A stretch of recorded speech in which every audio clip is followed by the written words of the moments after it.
En cette fin d'après-midi du 5 mai dernier, Éric Masson était en service. Il était en droit, une fois son service accompli, de rentrer chez lui, auprès de sa famille. Ce soir-là, Éric Masson n'est pas rentré chez lui. Comme vous tous, face au pire, il donnait le meilleur. Commandant Éric Masson, au nom du président de la République et en vertu des pouvoirs qui nous sont conférés, nous vous faisons chevalier de la Légion d'honneur.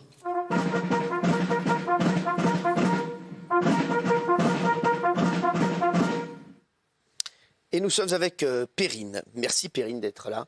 Vous êtes femme de policier, porte-parole des femmes des forces de l'ordre en colère. Vous étiez présente à l'hommage au policier Éric Masson.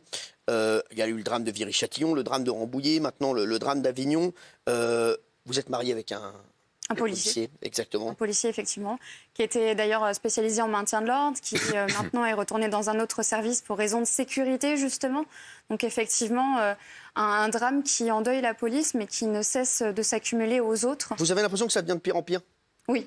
Oui, totalement. On a de plus en plus de menaces. On a encore découvert des tags absolument immondes dans des halls d'immeubles, sur des murs, avec la tête des policiers mise à prix, 300 000 $, avec aussi d'autres tags qui visent directement le meurtre d'Éric Masson en disant une balle pour Éric et à qui le prochain, quoi.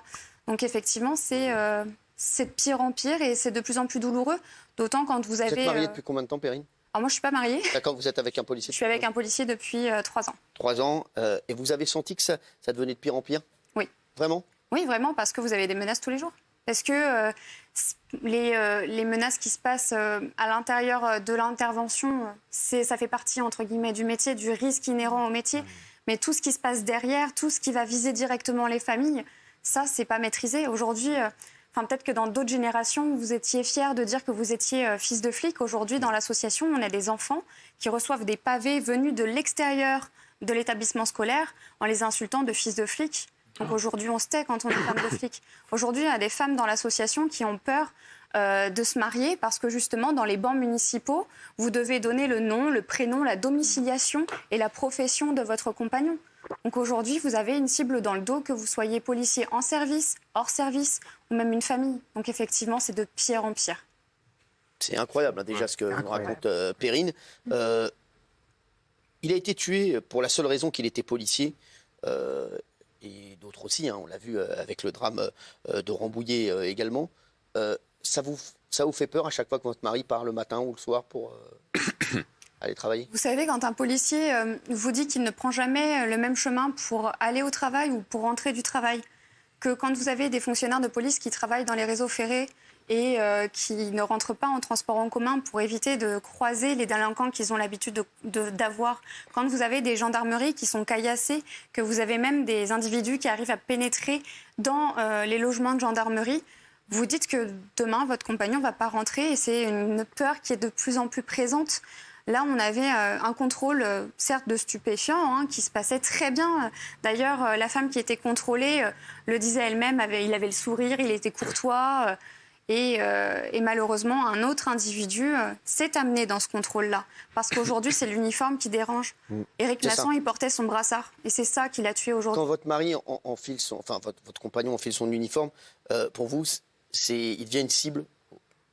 Il devient une cible non seulement parce qu'il a l'uniforme, mais parce que, et d'ailleurs, monsieur le Premier ministre l'a très bien précisé lors de l'hommage, on est policier H24. Il était policier tout le temps, Éric Masson, il était fils de policier, il était frère de policier, c'est une famille dite police. Ouais. Il considérait même ses collègues de travail comme étant de sa famille. Donc effectivement, ils ont une cible dans le dos en permanence, que ce soit en uniforme, et on l'a pu le voir avec les différents attentats terroristes. Vous aviez eu en 2017 un attentat terroriste qui visait des fonctionnaires de police sur le parvis de Notre-Dame de Paris. C'est parce qu'ils avaient cet uniforme-là.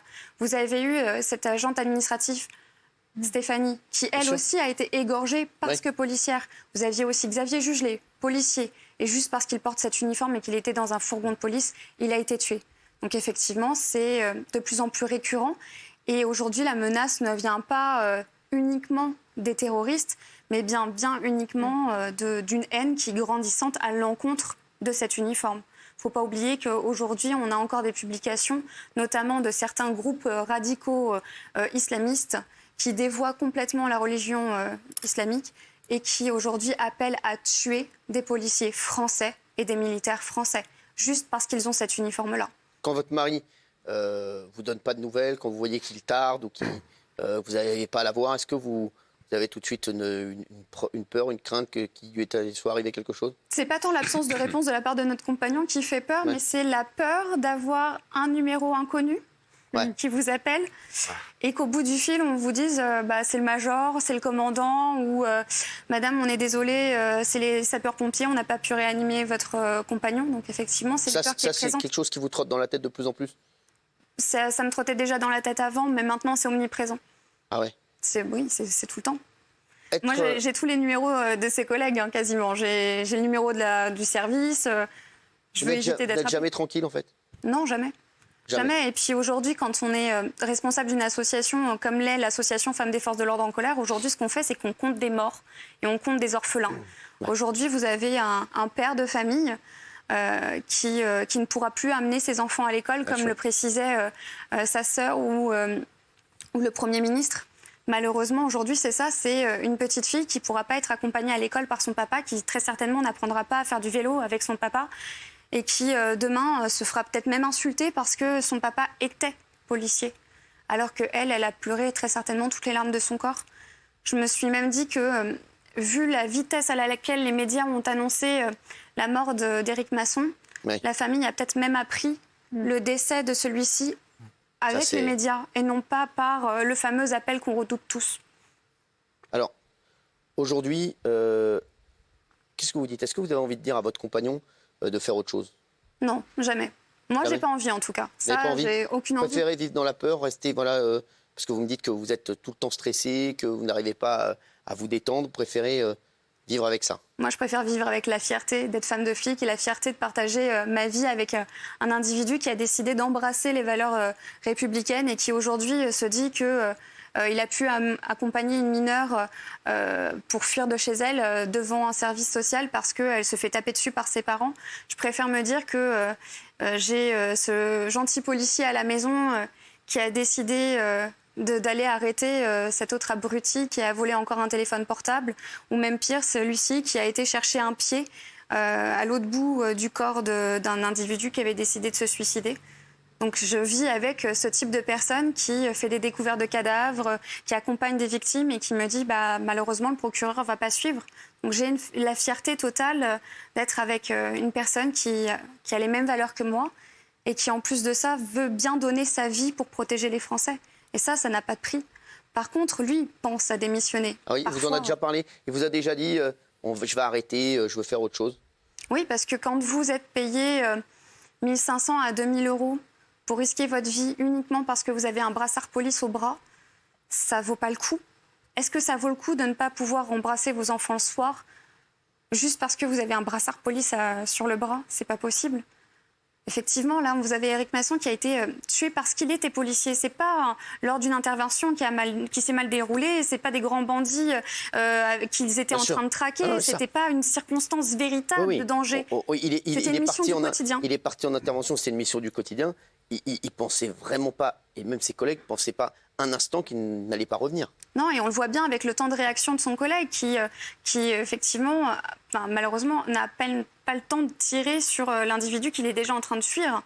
Parce que c'est bien ça le problème. Vous aviez un contrôle tout à fait classique. Il n'y a pas de raison d'avoir une telle menace. Sauf qu'aujourd'hui, vous avez des gamins, parce que ce sont des gamins de 19 à 20 ans qui sont mis en cause dans cette affaire pour l'instant. L'enquête déterminera toutes leurs responsabilités ou non. Mais vous avez des gamins qui sont aujourd'hui mis en accusation pour avoir tiré et tué un policier. C'est incroyable, c'est innommable. Et moi, derrière, je me dis, mais ça doit être terrible pour la famille d'apprendre ça, en plus de ça, que son enfant est mis en cause là-dedans. Et nous, famille de flics, quand on éduque nos enfants, comment est-ce qu'on fait? Comment est-ce qu'on se dit, on a un enfant qui a plus ou moins le même âge que ces gamins-là, et ces gamins-là ont tué votre papa ou auraient pu le tuer? C'est terrible. Oui, Guillaume. En fait, policier, c'est plus que jamais maintenant un métier à risque. Et madame parle à l'instant du salaire des policiers. Pour moi, une des solutions, c'est de valoriser la dangerosité de ce métier. C'est pas normal que des hommes et des femmes qui risquent leur vie au quotidien pour protéger la nation, pour protéger les Français, gagnent 1 500 € par mois. Je suis désolé. Donc il faut valoriser ça et mieux payer les policiers, je pense. Gilles Verdez. Madame, votre témoignage est bouleversant. Est-ce que c'est vrai qu'aujourd'hui, les enfants, vous parliez des enfants de policiers, on m'a dit que les enfants de policiers, leurs parents leur disaient à l'école, tu dis surtout pas que tes parents sont policiers, et même au club de sport, quand ils s'inscrivent au sport, surtout mets un autre métier que policier. Je vais vous donner une autre anecdote encore.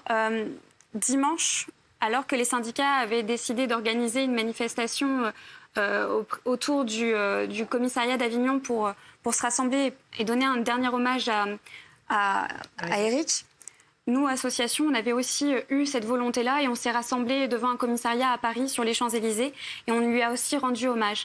Pendant cette intervention-là, on a eu un témoignage qui m'a bouleversée. Un fonctionnaire de police m'a dit que sa fille avait appris seulement à 16 ans, donc cette année, qu'il était fonctionnaire de police depuis plus de 20 ans. Parce que justement, ce papa-là avait décidé de ne pas générer de peur dans son domicile, mais aussi qu'elle ne soit pas considérée comme étant la fille du flic. Et qu'elle ne soit pas traquée en raison de ça, qu'elle ne soit pas harcelée en raison de ça, parce qu'aujourd'hui, c'est de plus en plus récurrent. Et vous dites, elle a 16 ans, quoi. Donc c'est que ça montre l'accumulation, l'accroissement dans la violence et la radicalité de certaines personnes dès qu'il y a le mot police. Et c'est ça qui est terrible. Aujourd'hui, je discutais avec une femme gendarme qui me disait on est tellement plus respectés que quand je vais voir des délinquants que j'arrête tous les jours et que je vois tous les jours, parce que les gendarmes sont très très proches de la population, et qu'ils la narguent en disant « mais dis donc, on fait la belle dans sa voiture perso » et il lui donne sa plaque d'immatriculation, vous dites qu'aujourd'hui, vous êtes une cible par rapport à ça. Oui. Alors qu'il n'y a rien derrière. Il y a juste un contrôle, il y a juste les gars, remettez votre masque, on baisse la musique parce qu'il y a un peu de tapage. Non, il y a cette volonté de faire peur et de cette volonté d'appuyer dans la vie personnelle de ces fonctionnaires. Vous pensez que ça va être de pire en pire ou ça peut s'arranger ? Ça peut s'arranger si on donne les moyens à chacun de pouvoir faire son travail correctement, que ce soit pour les policiers avec des moyens matériels, humains, financiers, que ce soit aussi pour protéger les familles avec un champ législatif créé et dédié à cela, mais aussi pour la justice. Parce que c'est bien beau de vouloir aggraver la peine encourue pour le refus d'obtempérer. Si elle n'est jamais appliquée, ça ne sert à rien. Et surtout, si les magistrats sont complètement débordés, ça ne sert strictement à rien. Il faut aussi penser peut-être à une autre réponse pénale pour des jeunes délinquants et les stopper dans cet accroissement-là.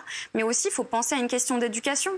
Parce que moi, je vois des gamins de 19 ans là, qui ont en plus déjà eu des condamnations précédentes, parce que ça a été mentionné dans les médias.